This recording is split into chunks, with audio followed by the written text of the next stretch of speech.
Hello everyone, welcome back to the channel. આજે આપણે કોઈ ડીશ નથી બનાવવાના, બટ આજે આપણે ગુજરાતી રેસિપીની જે જાન કહી શકાય એ ગરમ મસાલાની રેસિપી જોઈ લઈએ.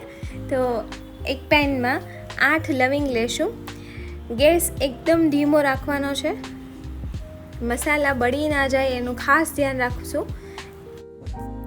2 ચકરી ફૂલ લેશું. 2 તજના ટુકડા લેશું.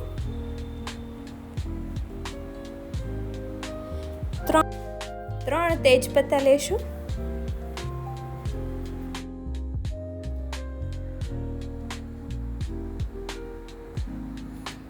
આ મસાલાને આપણે સિક્વન્સ વાઇઝ જ શેકવાના છે.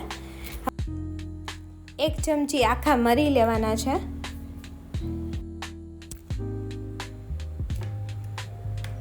3 કશ્મીરી લાલ મિર્ચ લેશું. મારી પાસે અત્યારે અવેલેબલ નથી કશ્મીરી મિર્ચ, તો મેં આ સાદી મિર્ચ લીધી છે, બટ આ મસાલામાં કશ્મીરી મિર્ચ હોય તો દેટ ઇઝ બેટર.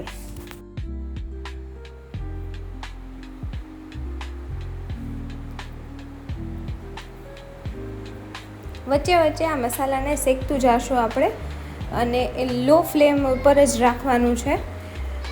અને એક પછી એક જ મસાલા હું એડ કરું છું. હવે આપણે 2 એલચા જે કહીએ છીએ આપણે એ એડ કરવાના છે. એનાથી ખૂબ સરસ સુગંધ આવે છે ગરમ મસાલામાં.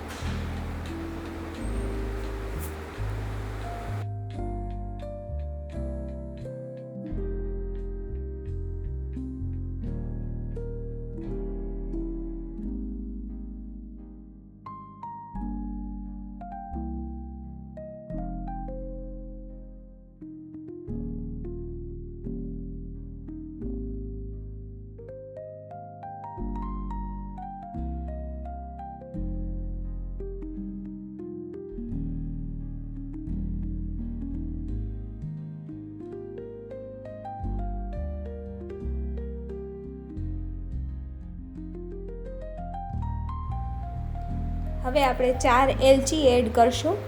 બધી એલચી અને એલચા બધા ઓપન કરીને જ એડ કરશું, જેથી કરીને ટેસ્ટ સારો આવે.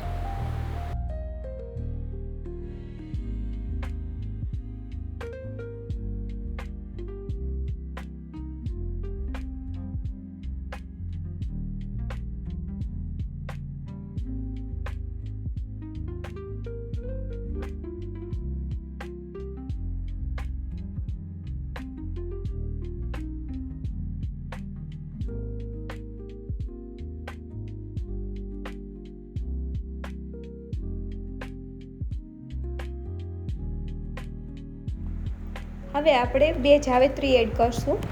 જાવેત્રીમાંથી પણ સુગંધ પણ બહુ સારી આવે છે અને ટેસ્ટ પણ સારો આવે છે. હવે 2 ચમચી વરિયાળી એડ કરશું.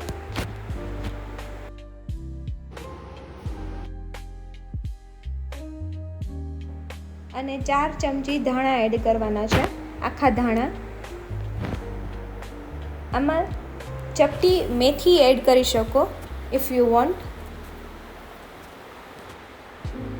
અને થોડુંક નમક નાખશું, જેથી કરીને જે શેકાશે, જે પ્રોસેસ છે એમાં ઇવન હીટ સ્પ્રેડ થશે અને સારી રીતે મસાલા શેકાશે. એન્ડ સોલ્ટ જે છે એ આપણા મસાલાને સ્ટોર કરવામાં પણ હેલ્પ કરશે.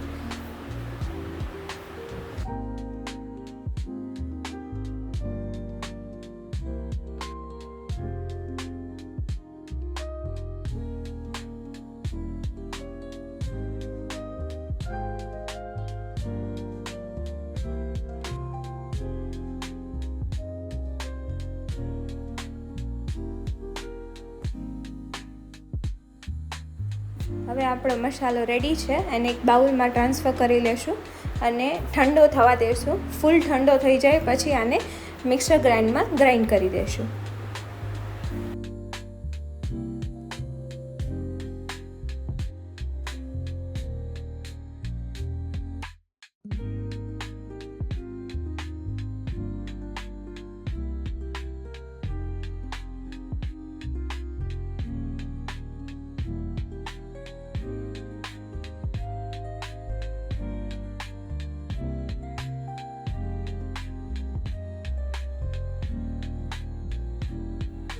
હવે આ મસાલાને આપણે ગ્રાઇન્ડ કરી દઈશું પણ મિક્સર.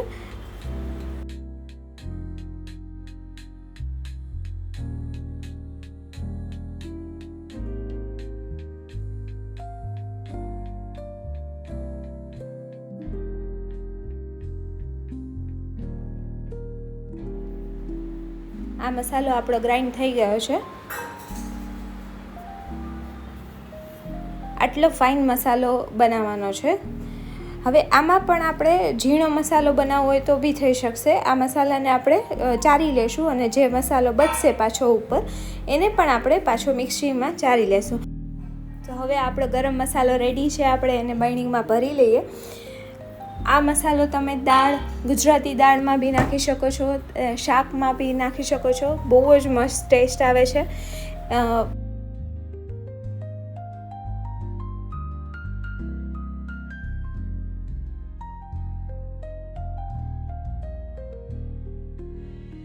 તો તમે જોઈ શકો છો આપણો ગરમ મસાલો રેડી થઈ ચૂક્યો છે. અને આપણે ગુજરાતી દાળ, શાક બધામાં યુઝ કરી શકીએ. બહુ જ મસ્ત ટેસ્ટ આવે છે. તમે પણ આ રેસીપી ટ્રાય કરો ઘરે and let me know in comment section below કે તમને આ રેસીપી કેવી લાગી. Thank you so much.